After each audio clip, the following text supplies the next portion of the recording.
وعلیکم السلام ورحمۃ اللہ وبرکاتہ۔ چہرے کے پردے کے وجوب کے دلائل درکار ہے بھائیان۔ پہلی دلیل تو یہ ہے، اللہ نے فرمایا ولا یبدین زینتہن الا ما ظہر منہا ولیضربن بخمرہن، اس آیت میں ہے علی وجوبہن، اور اپنی اوڑھنیاں اپنے گریبانوں پر ڈالے رکھیں۔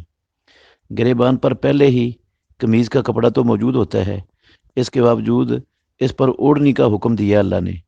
اب چہرے کے جو پردے کا وجوب کا انکار کرنے والے لوگ ہیں وہ خود ہی بتلائیں کہ عورت کے حسن و جمال کے اصل مرکز چہرے کو سر کے اور زیورات کے ساتھ کھلا رکھنے کی اجازت دی گئی ہے، جو مردوں کے لیے سراسر فتنہ ہے، اور سینہ جس پر قمیض بھی تھی اسے مزید اوڑھنی کے ساتھ ڈھانکنے کا حکم دیا گیا ہے۔ کوئی اللہ کا ڈر نہیں ہے ان لوگوں کو۔ دوسرا جو ہے نا، اللہ نے فرمایا ولا یضربن بارجلہن لیعلم ما یخفین من زینتہن، پاؤں کو زور سے زمین پر مارنے سے اللہ نے اس میں منع کیا گیا ہے کہ مردوں کو ان کے زیور کی آواز سے شہوانی خیال پیدا نہ ہو۔ اب ایک عورت جو معلوم نہیں جوان ہے یا بوڑھی ہے، خوبصورت ہے یا بدصورت ہے، اس کی پازیب کی آواز دلوں میں خرابی پیدا کرتی ہے اور اسے چھپائے رکھنے کا حکم ہے۔ تو چہرہ جس پر کسی عورت کے خوبصورت ہونے یا نہ ہونے کا فیصلہ ہوتا ہے وہ کھلا رکھنا کیسے جائز ہو گیا؟ پھر اللہ کا یہ فرمان ہے کل یا ایھا النبی کل ازواجک و بناتک و نساء المؤمنین یدنین علیہن من جلابیبہن ذلک ادنی ان یعرفن فلا یؤذین۔ اس آیت میں عبداللہ بن عباس رضی اللہ عنہما کی تفسیر موجود ہے صحیح سند کے ساتھ۔ وہ کہتے ہیں کہ اللہ نے مومن عورتوں کو حکم دیا ہے کہ جب کسی کام کے لیے گھروں سے باہر نکلیں تو اپنے چہروں کو اپنے سروں کے اوپر سے بڑی چادروں کے ساتھ ڈھانپ لیں اور ایک آنکھ کھلی رکھیں اگر رستہ وغیرہ دیکھنے کی ضرورت ہو، ورنہ وہ بھی کھلا رکھنے کی ضرورت نہیں ہے۔ ایک دلیل یہ ہے والقواعد من النساء اللاتی لا یرجون نکاحا فلیس علیہن جناح ان یضعن ثیابہن غیر متبرجات بزینۃ وان یستعففن خیر لہن۔ تو یہ جو عورتیں ہیں جو بیٹھ رہنے والی ہیں، جو نکاح کی امیدیں نہیں رکھتی، تو انہوں نے کون سے کپڑے اتارنے ہیں؟ نہ تو وہ شلوار اتار سکتی ہیں، نہ قمیض اتار سکتی ہیں، پھر اتارنا کون سا ہے جس کی اللہ نے اجازت دی ہے انہیں؟ تو وہ یقینی طور پر وہ چہرے کا پردہ ہے جس کو اتارنے کی اجازت دی گئی ہے۔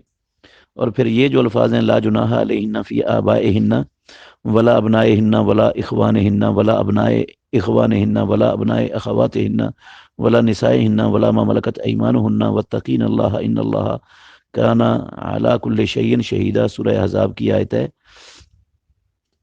اور اس کے ساتھ ہی ولا یبدین زینتہن الا لبعولتہن او آبائہن او آباء بعولتہن او ابنائہن او ابناء بعولتہن الی آخرہ ہی۔ یہ ساری جو ہے نا اقارب سے پردہ نہ کرنے میں گناہ نہیں، تو معلوم ہوا کہ اجنبیوں سے پردہ کرنے میں گناہ ہے۔ تو اب وہ جو اجنبیوں سے پردہ کرنا ہے وہ کون سا ہے جو اجانب سے نہیں کرنا؟ یقیناً وہ چہرے کا پردہ ہے یا ہاتھوں کا ہے بس۔ اور پھر یہ حدیث ہے جب ام المومنین عائشہ صدیقہ رضی اللہ عنہا پیچھے رہ گئی تھیں لشکر میں اور تہمت لگی تھی آپ پر، تو جب صفوان بن معطل وہ پہنچے تو انہوں نے دیکھا ایک انسان کو جو سویا ہوا ہے، لیٹا ہوا ہے، تو انہوں نے پہچان لیا قریب آ کر کے یہ تو عائشہ ہیں۔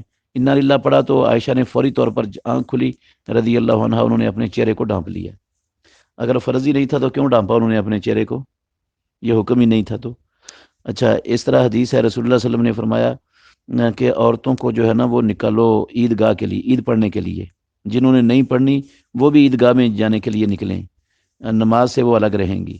تو کسی نے کہا اللہ کے نبی ہم میں سے ایک عورت اس کے لیے پردہ نہیں ہوتا، تو آپ نے فرمایا وہ اپنی جو ہے نا وہ اس کی ساتھی اس کو اس کا پردہ پہنا دے، چادر پہنا دے۔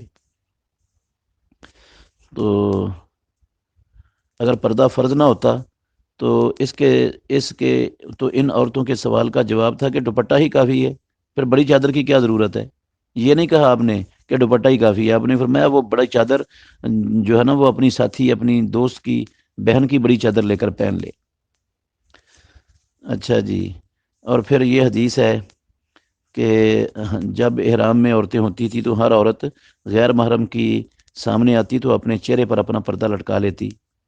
اگر یہ جو ہے فرض نہ ہوتا تو پھر لٹکانے کی کیا ضرورت تھی؟ وہ احرام کی حالت میں تو منع کیا ہوا ہے نقاب کرنے سے، لیکن اس کے باوجود وہ لٹکاتی تھیں۔ اس کے علاوہ بھی اور بھی کئی دلائل ہیں۔ بہرحال یہ موقف انتہائی کمزور ہے لوگوں کا جو اس کو فرض نہیں سمجھتے۔